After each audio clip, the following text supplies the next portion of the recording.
Assassin. Ketika mendengar kata ini, yang terbayang di pikiran kita adalah sosok misterius bayangan yang bergerak cepat di malam hari dan pembunuhan yang penuh perhitungan. Tetapi, dari mana asal mula kata assassin? Apakah itu hanya mitos atau ada kisah nyata di baliknya? Dalam video ini kita akan menggali sejarah assassin dalam Islam dan memahami bagaimana mereka berperan dalam dunia politik dan agama di masa lalu.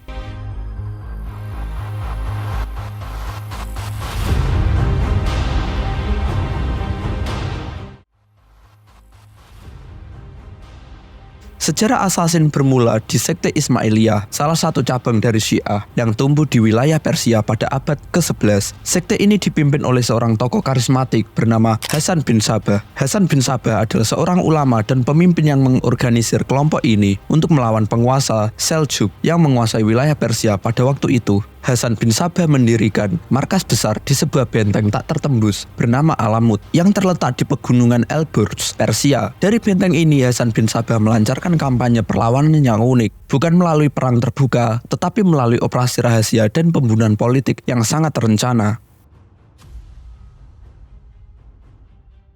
Kata assassin sendiri berasal dari kata hasasin yang berarti pemakan hasis. Istilah ini diduga digunakan oleh musuh-musuh mereka untuk mendiskreditkan kelompok ini. Menurut beberapa catatan sejarah, para assassin dikatakan mengonsumsi hasis sebelum menjalankan misi mereka. Namun beberapa sejarawan modern mempertanyakan kebenaran cerita ini, menganggap lebih sebagai propaganda untuk menjelekan mereka. Terlepas dari kebenaran di balik nama tersebut, assassin dikenal sebagai kelompok elit yang sangat terlatih dalam seni penyamaran, strategi, dan pembunuhan. Target utama mereka seringkali adalah pejabat tinggi, komandan militer, atau tokoh politik yang dianggap sebagai ancaman bagi Ismailiyah.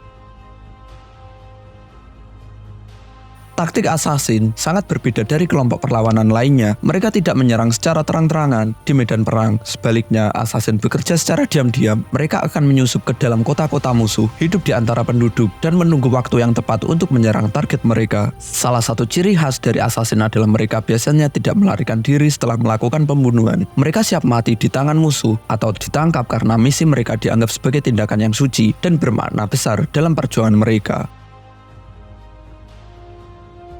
Selama hampir 200 tahun, assassin terus menebarkan teror di seluruh Persia dan wilayah sekitarnya. Namun kekuatan mereka mulai memudar seiring dengan munculnya invasi Mongol di abad ke-13. Pada tahun 1256, benteng Alamut akhirnya jatuh ke tangan pasukan Mongol yang dipimpin oleh Hulagu Khan.